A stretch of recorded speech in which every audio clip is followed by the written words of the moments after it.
Welcome everybody to another podcast episode or YouTube episode. Depends on what platform you are using to watch this or listen to this. This is Alesh, and today I'm bringing you another interview with a dear friend of mine and a personal coach, and I would say an expert or a specialist to what popular might be called grief management. But I understand I'm butchering it a little because it goes much deeper than that. So better than saying that myself, I'm going to ask my friend Suraj Shah to introduce himself and tell us a little bit what he does and what we are going to be talking about today. Over to you, Suraj. Alesh, hi. Thanks so much for that lovely introduction. Um, you mentioned the term coach, and certainly I am that. I do that and I support, and I'll share a bit about that in a moment. You mentioned about grief management as well, right? Oh yeah. And so, really, to be able to manage grief, to manage life after having lost somebody close to you, and the kind of grief around that or around some other significant loss. And so, really, in summary, the kind of the work I do is to hold deep conversations Hmm. with those who are looking to rebuild their lives following a significant change or the loss of a loved one or some other kind of loss. And so really around kind of sitting with them in conversation, identifying how they're experiencing life right now, what they actually want to experience in life going forward. Maybe they might want further joy. So they might want a calm life, a joyful life, a purposeful and meaningful life. What would that look like? And support them over the months. So over months and months, perhaps 6 months, perhaps a year, maybe longer, maybe less, around helping them to achieve that and to work towards that. So that's my work as a coach and certainly ties into my background in the space of um, grief support or bereavement support, which I've had some training in, I've been working in as well. Thank you, Suraj.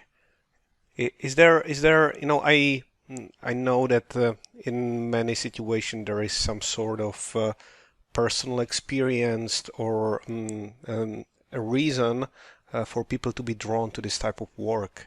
So could you share with us how you got into this particular space? How is it personally important to you, and what importance it actually bears? Sure thing, of course. There are a few key moments in my life which kind of have been, you could say, milestones on this journey.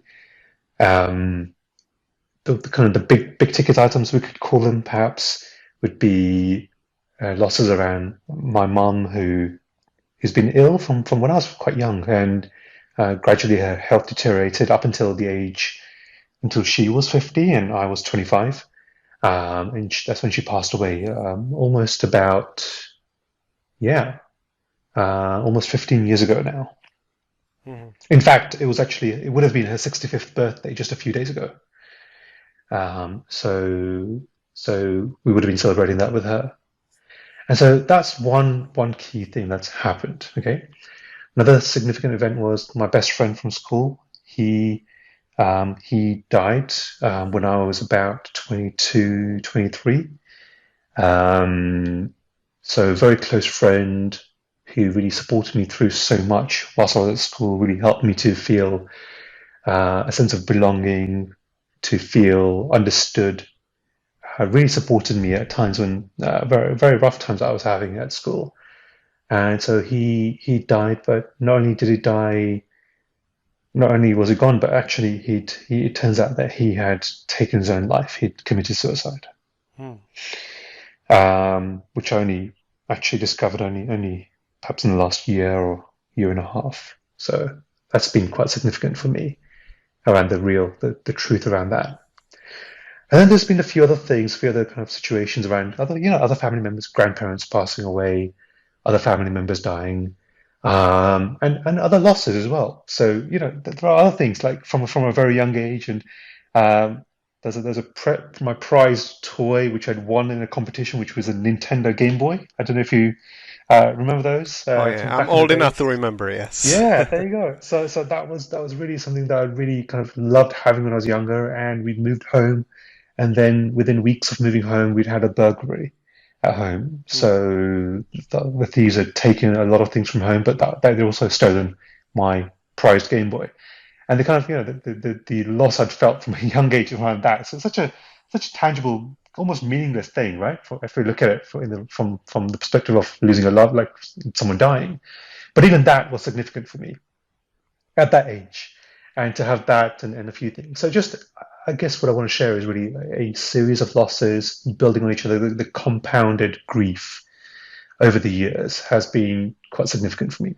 So that's that side of it. And I hope it's okay to kind of give this kind of level of detail, just so you get a sense of the kind of losses I've had. Yeah. Um, No, it's perfect yeah. actually, and you it brought to my attention. Maybe you wanna share a little bit more about it. That Hmm. it is to how much it is relative. Very often, and I think you may have experienced that as well. People are being dismissive about the seriousness of the loss because they approach it as something that should be objective. I've Mm, experienced with my friends, friends of my friends, dismissive towards each other when someone was grieving over a loss of an animal who was part of the family, saying, "Come on, it's just a dog, mm, it's just something." But you mentioning the Game Boy actually shows how relative and personal it is, and how the object of the loss is is to some extent immaterial. You can grieve various items, things, people, experiences. Would you agree with that? mm. Yeah, it's incredibly personal, and the relationship, the attachment that's formed. Um, it's hard to know, right? It's hard to know how anybody else has experienced it, what lengths they've gone to attain it in the first place, um, what what that represents to them, having had that in their life and now no longer having that, and how life changes as a result of that loss as well. A change of role or a change of um, just circumstance. So yeah, it's deeply personal. Each and every loss is so unique, and there's no right or wrong way to grieve necessarily. Hmm. Um, But Suraj, yeah, if there's no right or wrong way, probably you're gonna have to unpack this for me a little bit. Because sure. if there's no wrong way, why would I need you? Wouldn't I just need to wait it out, let it pass, or as people say, buckle up and kind of go on with my life? What are you bringing to the table if there's no right and wrong way? Mm. First and foremost, you don't need me. you know, you don't actually need someone like me in the kind of work that I do. Um, However, through conversation, you might find that it can be incredibly supportive. Hmm. Through conversation, you might find that maybe there's nobody else that quite is able to sit with you and help you to just distinguish and get clarity on what it is that you want to work on and how you want to be able to move forward in that way. Um, And Suraj, I yeah, absolutely want to say that I you are bringing this to the table. I had the experience with you in your role as a coach, and everyone can appreciate right now your beautiful voice and this gravitas and love you bring to the conversation. But there's more to that. So just wanted to share that I absolutely see the value in talking to you. However, I guess in our society, we are looking for like techniques and tweaks, like what is it and how can I mm, be, all these productivity hacks. So people might be asking themselves, what is it you do or what is the expertise? And before I let you Right. explain it, I was actually intrigued at the very beginning when I used the term grief management, because the word management allures the idea, in my head at least, of this industrial or post-industrial society when we don't really want to grieve. We want to manage it, you know? What do you think? Yeah, that's really fascinating. Actually, it's a term that I think you shared in this as we were setting this session up today, right? Hmm. And it's not necessarily a term that I use in my day to day as such, in terms of the work. And I do understand it's very much an industrial term, isn't it? In that way of trying to force things to be a certain way, or Hmm. there's a right way and there's a wrong way, and kind of really trying to push things or yeah, really channel things in a particular direction. And I would say the term that might be more appropriate for this kind of thing hmm, is really around for someone to hold that space within which the truth can surface, Hmm. and to be able to notice. And this goes from my own experience of being with others, and I'm going to share a bit more around this, but really to know that um, things are okay. There's no shame in what it is that you're experiencing in your life right now, whether it's a recent loss or a loss that happened decades ago, or a series of losses. There's no shame, there's no right or wrong around that and what you're experiencing, and just for you to know and feel, and maybe it might be more useful for me to share around my own experiences around some of this. Is I've been with certain people who they are incredibly busy people. Incredibly, they've got people that call upon them. Like, we're talking about like thousands, tens of thousands of people would be calling for their attention. And yet, when I have been in the room with them, and when I've sat with them and helped them to just so sat with them and really been there, they have given me such quality attention where it's felt like I'm the only one in the room. I'm the only one that exists at that point in time. There's a feeling of feeling understood, feeling held, feeling acknowledged. And that is an incredible feeling that I've experienced from them. And the work I've been doing is to look to cultivate some of that, and how powerful that can be, how what an impact that's had on my life. And therefore, what can it take for me to be able to, for others to be able to experience that through this work? Hmm. So it really comes down to that space, that phrase of holding space, I would say.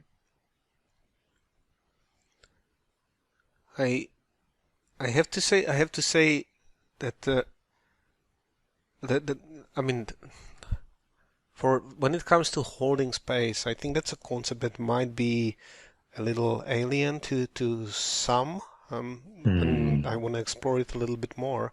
But before we go into that, and I stumbled a little bit on that, I realized I was really taken by the idea of shame you mentioned. You mentioned that there's no shame in that. It, there's no shame in grieving, um, and I was surprised. Is that something that you are experiencing with the people you are supporting? Is there a concept that is present? Like people are ashamed of grieving, or are they ashamed of displaying it openly? Uh, what is the element of shame? How is it significant in this? Yeah, that shame is on multiple levels. There's a shame that the people I work with and support, they experience it, and they have been experiencing it. And there's a shame on a personal level as well, in terms of the shame that I might have experienced over the years Mm. around grief, around loss, around not whether I can talk to others about it in my own upbringing, and how okay was it or not to talk about to talk about loss, talk about grief. One example I can maybe share with you is when I was about, I think, maybe 13 years old. I,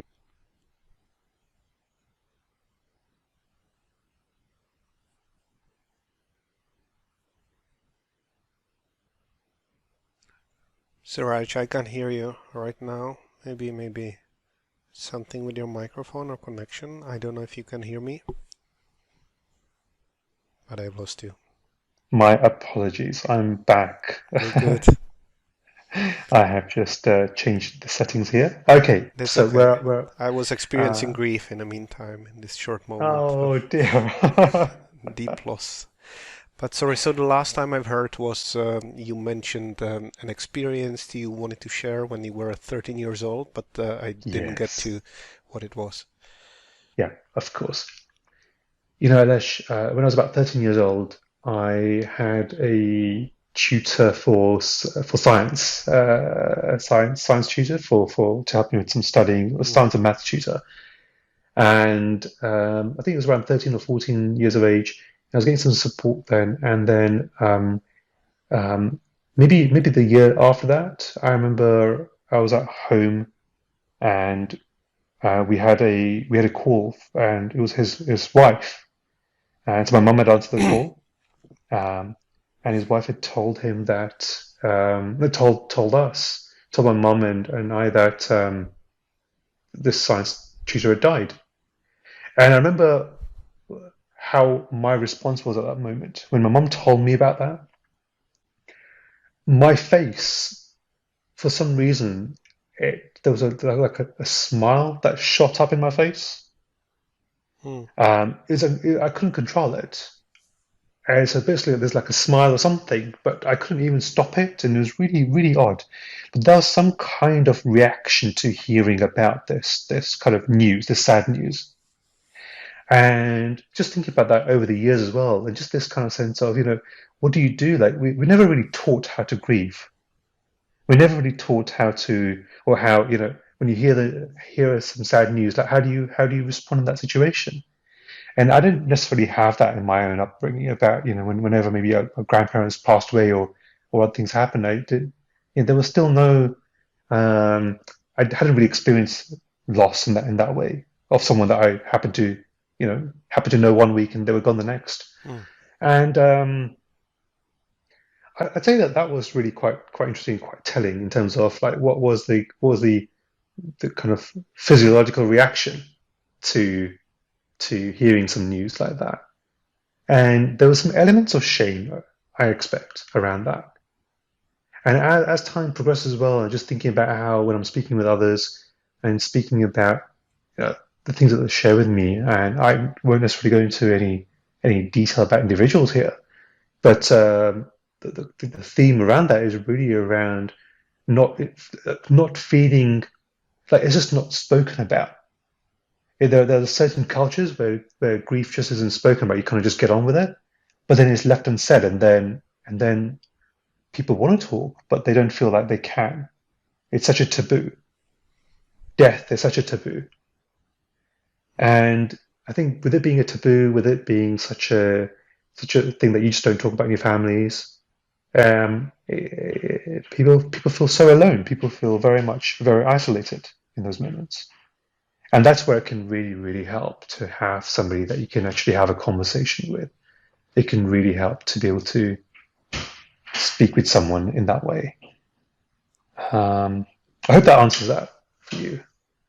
It, it I'm kind of blown away in a way because I wanted to kind of dissect and analyze it a little bit more, like what it means to Yeah, hold space. But just being here with you, it brought back some memories of mine that are very similar, and it didn't express them. So Let me just cover two of them very briefly, Please. so you can Yes. we can connect it into the conversation. So the first one, the shame, when you mentioned it the first time, I didn't know how to relate to that, but then I realized that people can feel shame, and I be specific. I realized I felt shame after my romantic relationship ended, and I was grieving over it for longer than I thought others Hmm. believe is appropriate. And I realized that, yeah, I was ashamed when people were telling me, hey, you better move on. I mean, this is, how long has it been, and the sense of judgment and shame, it definitely was there. So you're right about that. And the Gosh. second one, so it's powerful that you are enabling this, as you said, the space for me to go through these kind of very maybe deeply buried emotions. The second one I share, and I think that might be a good kind of springboard for moving this Hmm. on. Um, I know you. I think we talked about that, you and me, before. But I lost my father when I was 10, and Hmm. mm, when I was told, when my mom told me, um, I didn't have a strong emotional reaction. I didn't cry. I didn't do what I was expected to do, and repeatedly my mom is bringing this up, and I'm over 40 now, so it's not like we are having these conversations too often, but a couple of times over the years she said how weird it was and how difficult it was for her that I didn't grieve the way she wanted me to, which made me realize how much the people who are connected through, like family members connected through the loss, are affecting each other by the way they are living through it. So thank you for bringing this Hmm. back to me. I don't really know what to do with this, but maybe you can help me with that, with your experience. Gosh. Well, first of all, I really want to say, Nilesh, thank you for sharing so openly about those two significant losses in your life. One's a romantic partner, and the other is your father at such a young age as well, right? I want to make clear that the romantic partnership was not really like a loss of life. I was simply dumped as a lot of people, so it was a breakup, but I was Right. going through a period of grief that was more intense and longer than would be a standard in my society or my surrounding. So hence the Hmm. shame. Hmm. The thing about grief is it doesn't have to be loss of life for those feelings to really come up. In fact, grieving can actually start. So for those where there's been a loss due to an illness or something, Hmm, the grief can actually begin from the moment of diagnosis. that's true. Yeah. That feeling of loss can start from that point, Hmm, and loss can mean all sorts of ways. The loss of a job, maybe through redundancy or through retirement, or a role in that way. Perhaps loss of a role from another perspective, where as a parent, your kids have grown up and left the nest, hmm, and that role's now shifted. Or it could be as a caregiver, looking after somebody, looking after an elderly parent or other relative. And when that role maybe changes, maybe they do die or something else happens, and that role is now shifted. And that grief can really be very deep, and can actually affect the way that life is lived. Really, back to what you were sharing about your own father, and at the age of 10, and what your mom said, that that you weren't grieving, or you weren't showing that grief in the way that she expected. yeah. And that made it harder for her, which I understand. However, I don't even know what the however is, but of course it couldn't have been expected from me at the age of 10 to behave in certain way. And the funny thing is, or funny, peculiar thing is, I did grieve later on. So I think a couple of days later, I started crying at school, like for no obvious reason connected to that, just Mm. mild unrelated stress in the classroom made me kind of have outburst in the classroom, while none of my classmates knew at the time.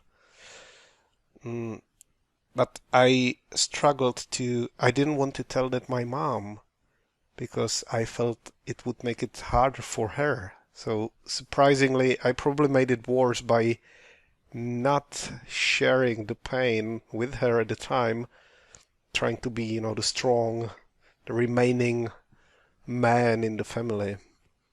Very interesting. Gosh, and that really just speaks of. Like, I've known you now for like, what, about 9 months or so, Alesh, I in our think time it's together. almost a year, and Almost that's a year. that's the Yeah, funny thing. actually. I think so. Yeah. And we've never met, but Wow. we've done so much together. It's unbelievable. Indeed. And really, what I want to kind of point to and acknowledge is this is an example of you at the age of 10, very much displaying and very much um, leading your life with compassion. And your compassionate heart shines so strongly in through our conversations and in your engagement in the various things that we do together. And that compassionate heart, now it's fascinating for me to hear about the source of that and the earlier days and how that would have shone through from the age of 10, that you wouldn't want to cause harm to your mum, you wouldn't want to make her more worried. Mm, And whatever that resulted in, right? Maybe she was more worried as a result. Fine. mm, That happened. But the intention and what you brought from that very young age is phenomenal. mm, And it also just ties into the expectations around the loss of a loved one, the expectations around how one should be, how quickly you should grieve, or in what way you should mourn over the loss. And society, yeah, there are expectations from society, from our families, from our communities, on how things should be or not be. mm, And maybe some pressure you might have felt then or in the years since that maybe I should have done things differently, right? mm. So, Would this be the element that shows up the most in the conversations with people you're supporting? Or what do you think would be the overarching themes that are always present there and that might be inspirational for our listeners, or something to be mindful of, like, yeah, you're not alone, this is what everyone is going through, versus what are the idiosyncrasies that are different for everyone else? Are there any common themes in this? hmm,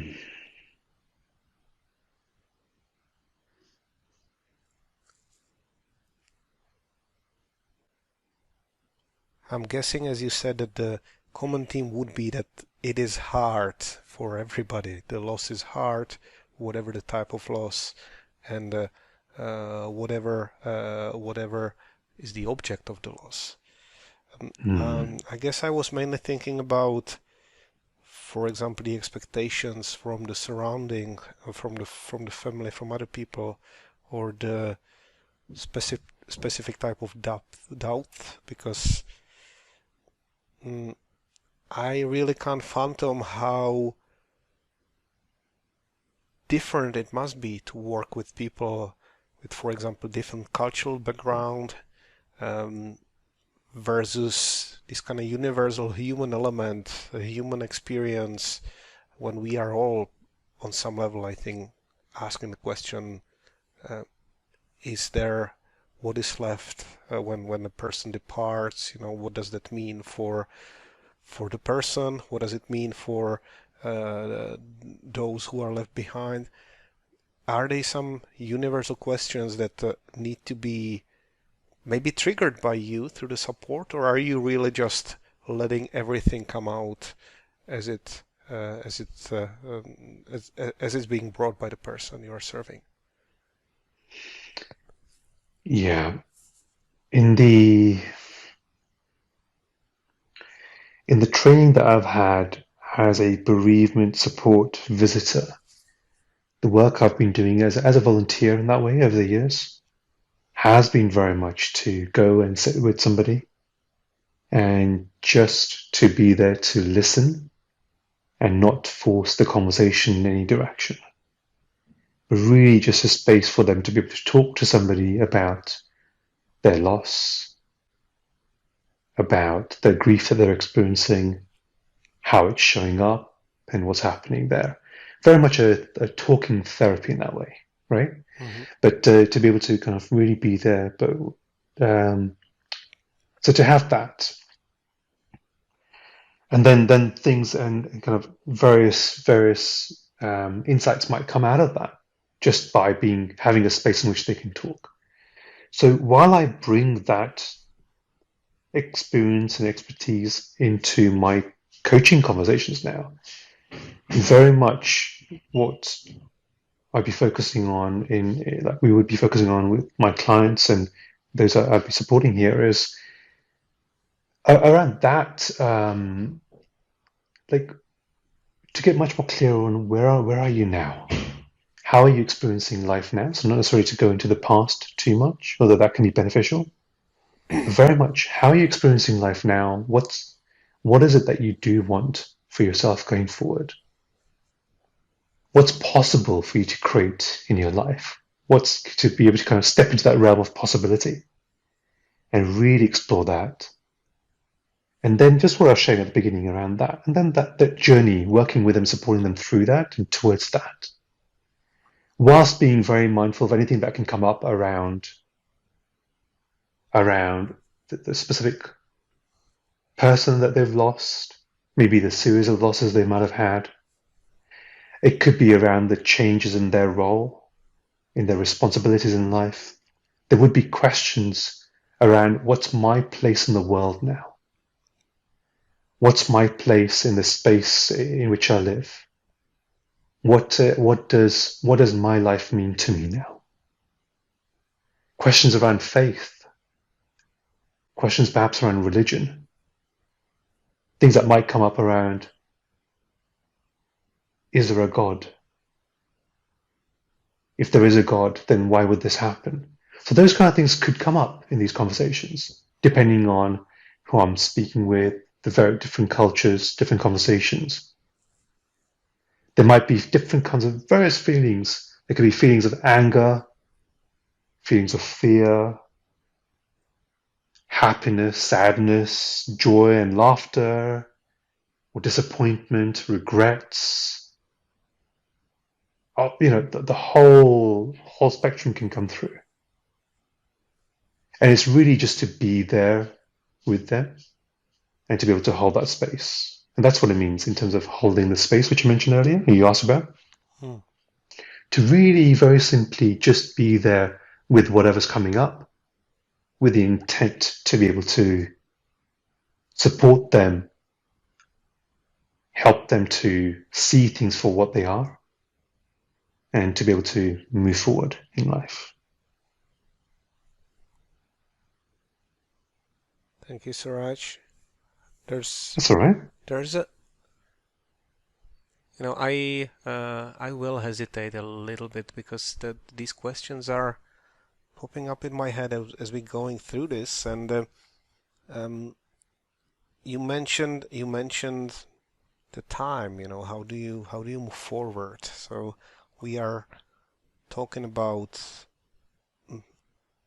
dealing or kind of resolving the past or and bringing something forward. Um, there's this belief I hold, and I think many people would, that to move forward, one needs some sort of a closure or resolution, and that, in my mind, would mean I need to kind of dig into the past, in this kind of psychoanalytical way and look at the trauma and kind of resolve it and kind of tie the loose ends so I can leave it behind me and never look back. But that doesn't seem to be true based on how you are approaching this topic. You said you're not focusing on the past that much. Um, Right. can you tell us more about this? Sure. So there are professional specialists who are able to spend time and go into the past and really help to unravel and spend help an individual to work with that and work through that loss. So and the things that have been kind of trapped over the years and the relationships with various people as they've been growing up and support in that way. Um, I personally don't have that type of qualification in terms of being able to really to work with individuals on that level. So as a psychiatrist or as a psychotherapist, or so there is not that. Um, whereas where I have training, where I have my experience, is certainly in the present moment, in sitting with people as they're experiencing things now, and be able to support them towards what they want to build going forward. Hmm. And for certain individuals, there are certain deep-rooted things there which do need looking at, and they could do with that additional support. And where required, I would refer them to somebody else. I would um, guide them towards somebody where they could get that additional support if there's something much more deep-rooted that they could be working on. Um, so it's very important to recognize that in the relationship, in the professional relationship there, about where does my work, where does someone else's work end and my work start, I guess, is the right way to put it. Thank you, Suraj. That's So okay. let me kind of digress a little because I see we have a newcomer in the room.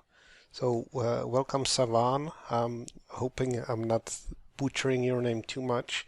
If I do, I apologize.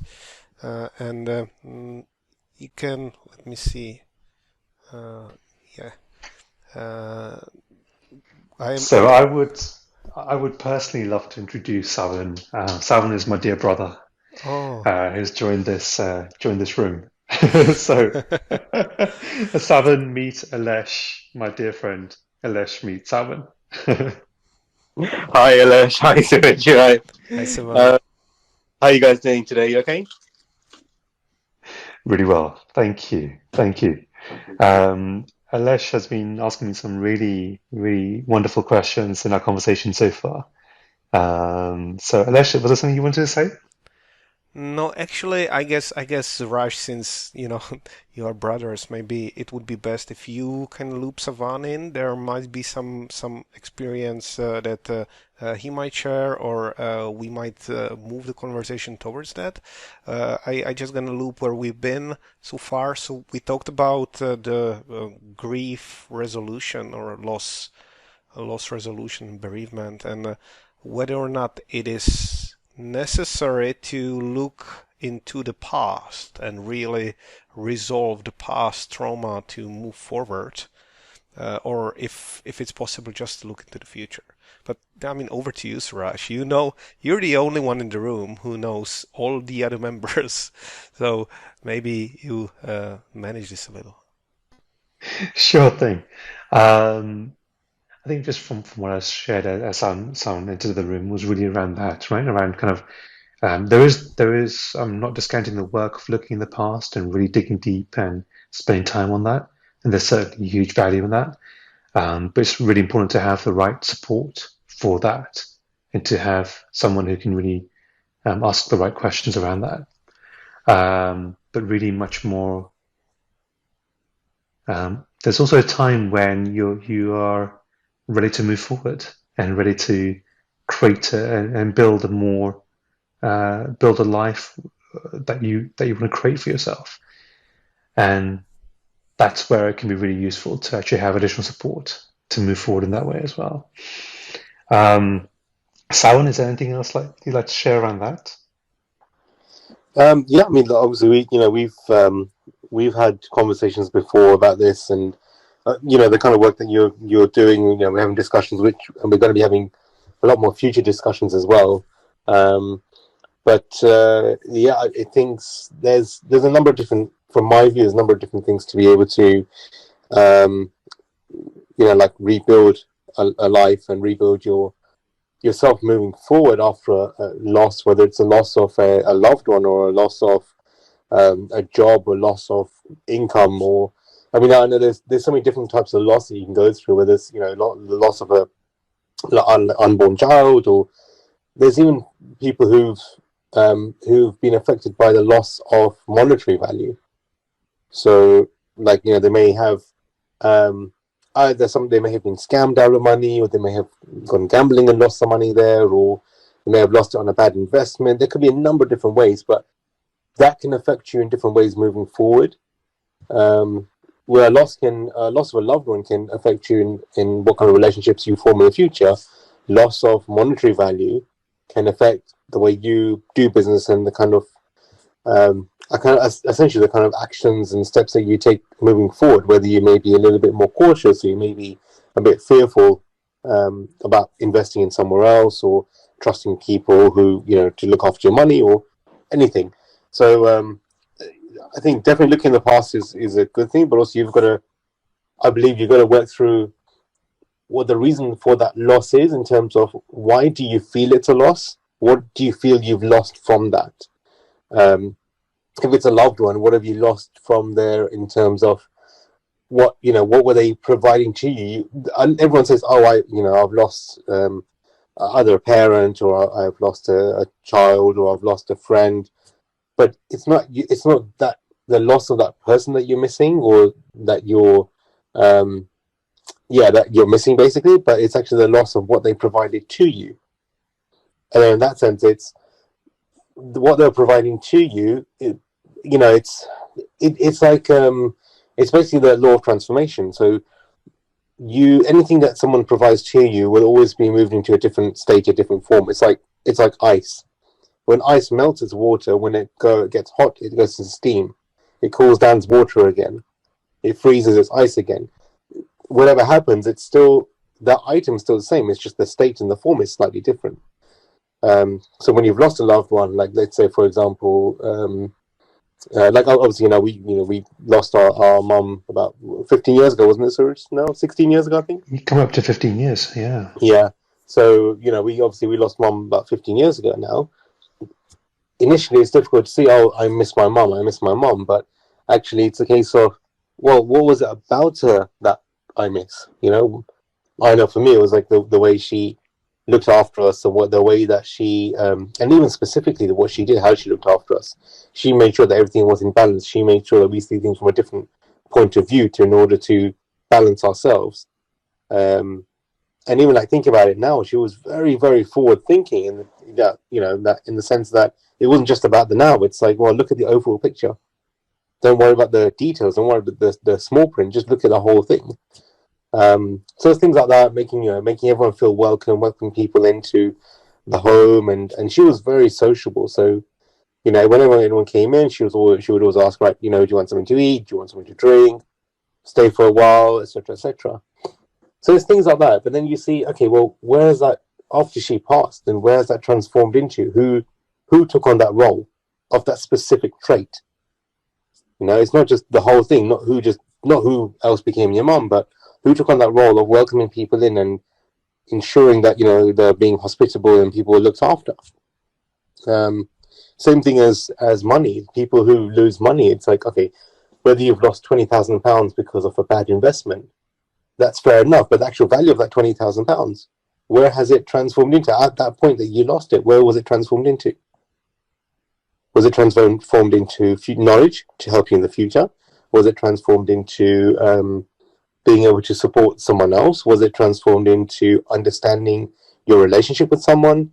There's so many different things to look at it, but there's obviously work that needs to go into looking at that way. So looking at that, like just going back to it, looking in the past definitely helps, but also looking at that moment in the past is key, because at that point of loss, there's always going to be transformation of whatever you are missing.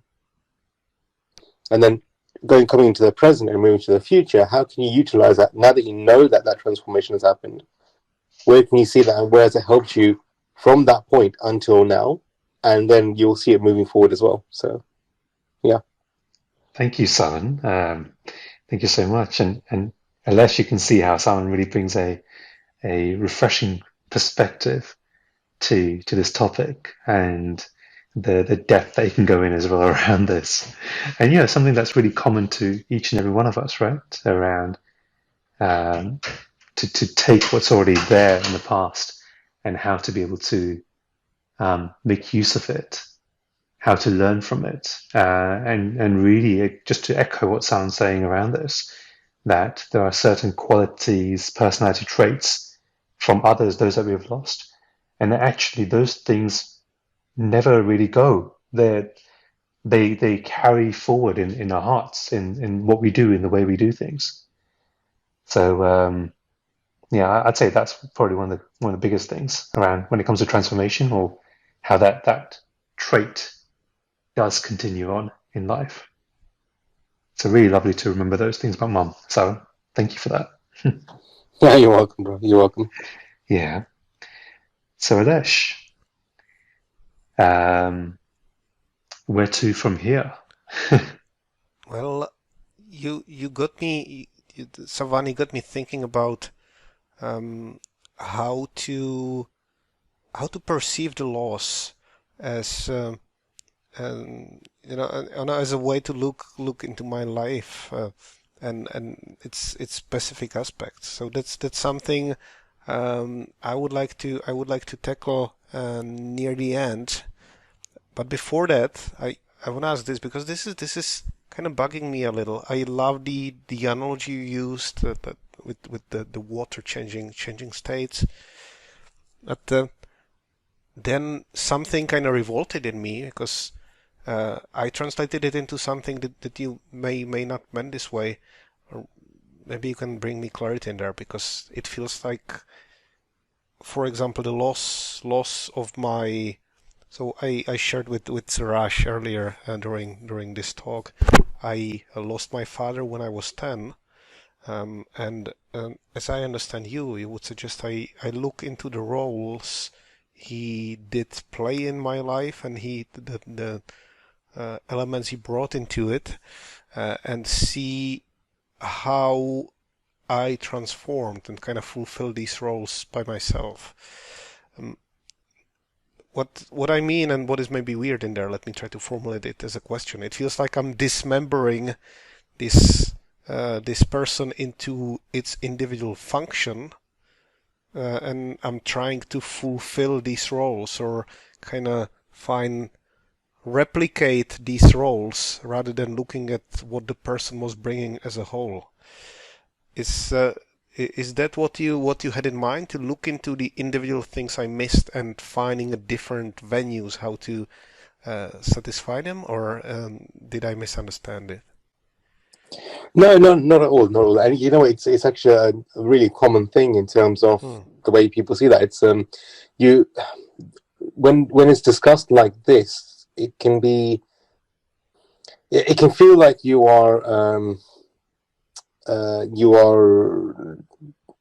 what's the word I'm looking for? Basically, you're staining their image. Maybe disrespectful to the memory for some people. Exactly. That's it. Exactly. And that's what a lot of people feel. It's not. They do feel that but then it's like I don't remember my dad or my mom. It's like I'm not. It's like I'm disrespectful to them. It's like I don't care about them. But actually, I mean, it's if you look at it, you can, as a relationship, you can still have that relationship with the memory of your father, the things you did, all the events that you had and the time you spent together and things like that. But I mean, it's just essentially, it's without sounding harsh, it's the truth that the traits and things that you need on a universal level will always be taken up by someone else. Like it could be one or many, male or female, one near or far, virtual in actual practical present sense. So it may be that the beauty is that your father and his traits are still around. So you're not disrespecting his memory and his image. It's you will actually be more at peace because if you're holding on to something that can stop you moving forward on other things. So if you're holding on to a memory of your father and saying, "Oh, well, I really miss him," that's going to then affect future relationships which you have with other figures, whether they be your mentors or your other teachers or bosses or other relationships which you may have, like other father-in-laws or brothers or cousins or anything. Because you're trying to hold on to that memory of your father. It's not you. Basically, you're not, when you look at it, you're not missing the whole thing. He's made up of different parts, and we all are. And it's absolutely no disrespect to him or his memory or who he was, because that will always remain. He will always remain as your father. That relationship will always be there. You can be proud and say, "Yeah, actually, it's my father," but it's just that you are moving on to things that you are hoping in your mind that he would still do with you. So, I mean, for example, and I'm just, forgive me for assuming, but whether it's that time that he spent with you going down to the park and playing on the swings, something like that. Hmm. What was it about it? What was it that you got from that? Okay, you find that he would push you on the swing, and that gave you what support? That gave you a boost. That helps you move forward. That got you to new heights where you want to go. I mean, there's a number of different ways that you can view it.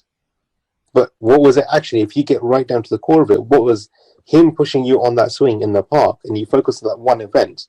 And obviously, there's going to be loads of events, but you just focus on one event for now and say, what was it about that event? What did I get from that? Why is it something that I'm missing now?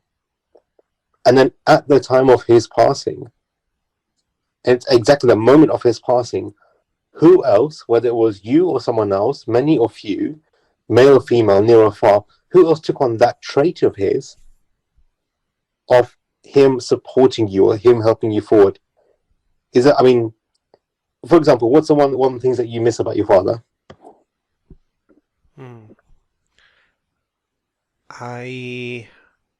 I think I missed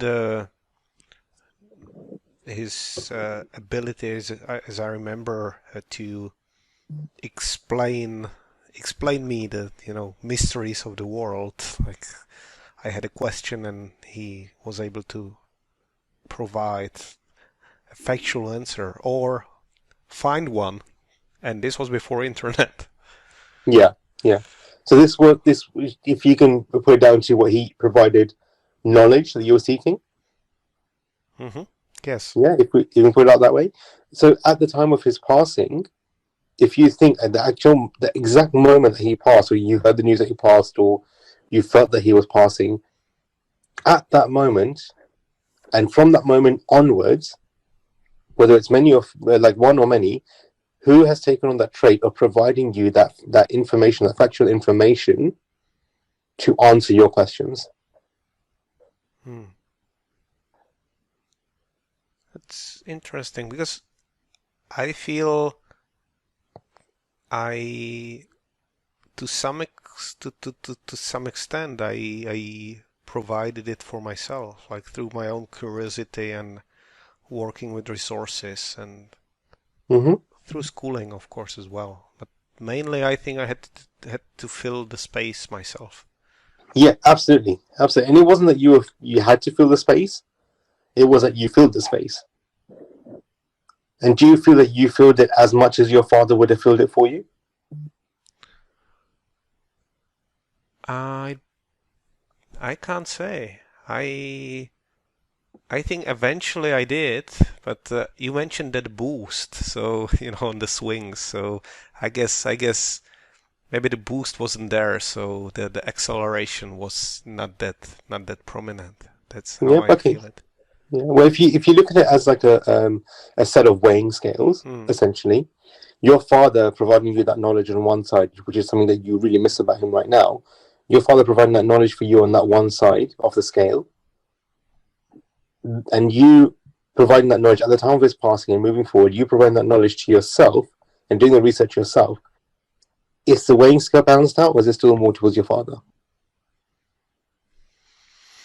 And Hmm. then from that you ask it, and there's obviously a long process that you can go into, but from that then you ask yourself, okay, if it's not weighed out, and if it's still heavy on it, as in it's more on his side, then who else at that time and moving forward provided you that information? Hmm. And does that all add up? And if the and you keep thinking until you can't remember anyone, whether it's yourself or someone else or loads of people or whether they're far away or the internet or whatever. But that would provide you that boost and that information. If it doesn't balance out, there's still something missing. Okay. And there's still something that you've missed out in terms of who else has provided that. But as soon as it balances out, and it will, and I guarantee you, it will balance out. The the the amount, the emotion behind it, the amount and the level of the charge of your father doing it, and then loads of other people doing it. Once that balances out, you'll see, and you look back and think, oh wow, okay, yeah, so it has transformed. That trait of his, that action of his, has transformed into loads of other people, but it's still there within my life. It's not about who is providing it, but about the fact that it's still there. And once you do that, I promise you, you will not miss that trait of his. Not that you won't miss him, which is absolutely natural to miss your father. And just like me, obviously, myself, Suraj, we miss our mother so much. And we're not disrespecting, and I wouldn't, it never comes to my mind now that I'm not disrespecting a memory, but it's just that I've been able to find my balance and my peace in order for me to move forward with things in life. And once you do that trait and you see that it works, then you can work on other traits as well in the same way.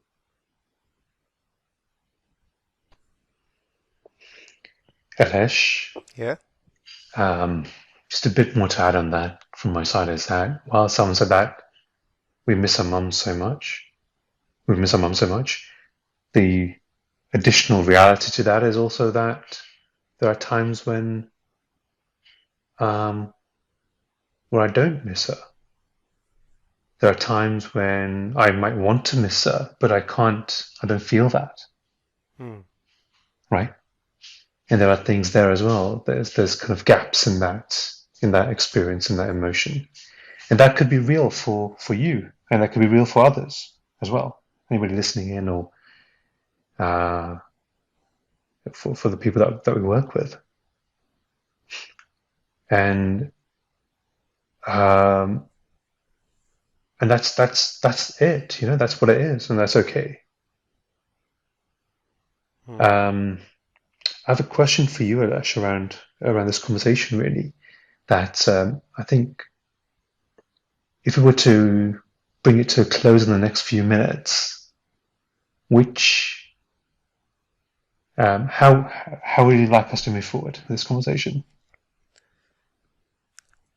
Actually, Suraj, that's what's on my mind now because Hmm. what I wanted to ask both you and Savan, when once you're both here, is mm, what would you suggest as like a micro practice to the people who may be listening to this? I know that Savan mentioned, loss of money, loss of something different than a person. Suraj, you mentioned the loss of a toy when you were a boy. And mm, is there a practice, some type of reflection, or some type of maybe preemptive care that I could take on? Um, is there a place where I could start by myself to start reflecting and maybe unwrapping this problem to bring myself closer to this joyful life and joyful future? Where do I start? Hmm. Is it a question to both of us or just to myself? Well, Suraj, you're unmuted now, so I think you can start. Maybe someone will bring some of his wisdom afterwards. Let's see. Sure. Great. As a practice, just going to take a moment just to think about this.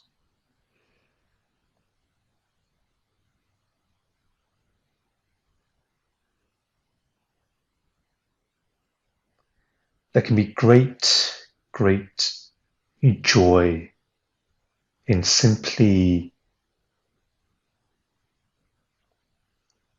noticing where like there might be certain events. So today's Mother's Day, right? And Mother's Day is something that I have not necessarily been able to celebrate in the last 14 years or so since Mum died. Mm. And yet, what would it take to be able to mark this specific day? And for me, what I did this morning, I shared this with you at the beginning of this conversation, is how I held a space where we spoke about life after losing mum. So that was another session this morning. And in that, it was really, really wonderful, actually, because what that did is that it really, for me, it really honored my mum and really honored her presence in my life and who she was and what she stood for.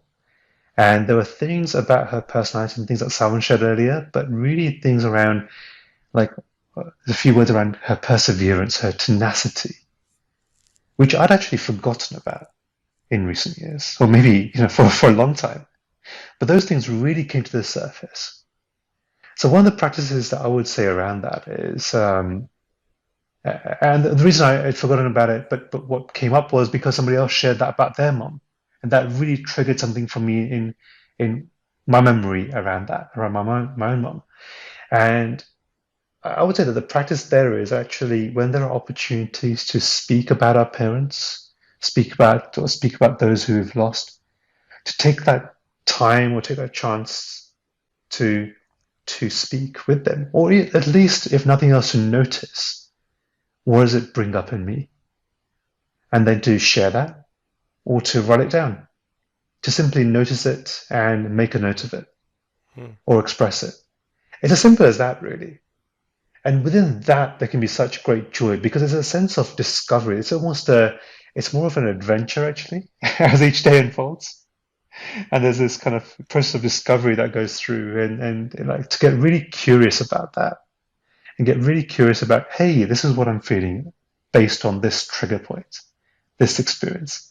Hey, this is something that I'm learning about my mom, which I'd forgotten. Hey, this is something that I'm learning about myself.